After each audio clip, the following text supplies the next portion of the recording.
So after listening to her describing the Buddhist councils and the Tripitaka, let's talk about the different divisions. So Theravada is the original version of Buddhism that goes back to all the way to the first Buddhist council. Theravada means the path of the elders or the teachings of the elders. When the split occurred, eventually that morphed into Mahayana. Mahayana is really the kind of Buddhism that is spread most widely in the world.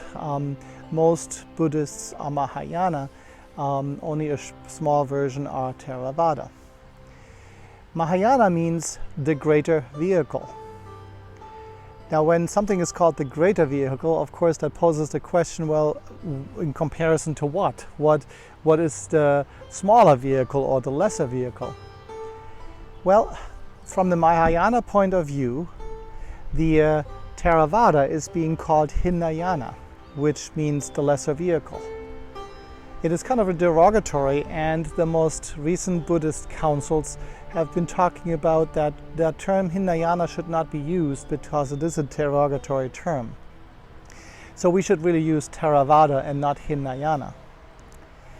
But why is Hinayana or Theravada believed to be a lesser vehicle?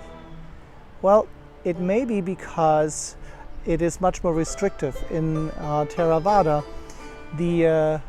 it's only the monks that can achieve nirvana. You have to dedicate your life totally to achieve that final enlightenment stage. And then you become an arhat. Whereas in Mahayana, it is believed that anyone, whether you are a monk or whether you are a layperson, can become in this case, a bodhisattva. It is an enlightened person who decides not to leave samsara fully, but to come back and to be incarnated again in order to teach those who are still left in the world and to help them to achieve nirvana as well. And so you see this picture here of the big bus. Mahayana is the greater vehicle, right? That picks up people from all over the place and tries to bring everybody along on the path to nirvana.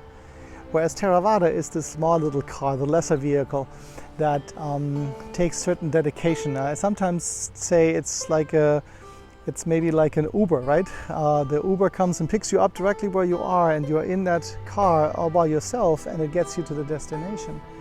Whereas Mahayana is the big city bus, right? That picks up anybody on the way. It may take a little longer, but ultimately it's the same destination, the same goal.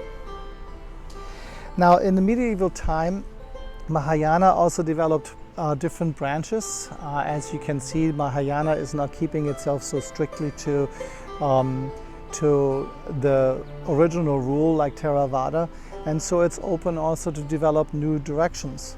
And so one large division that is still maintained under Mahayana would be called Vajrayana. That's the diamond vehicle. It means it is precious, very precious, and it is much stronger. And so under Vajrayana you have certain directions in Buddhism that might be familiar to you also. That is Zen Buddhism and Tibetan Buddhism, or Tantrayana, or Mantrayana, or even Esoteric Buddhism. Those are all subdivisions of Mahayana through the Vajrayana subheading.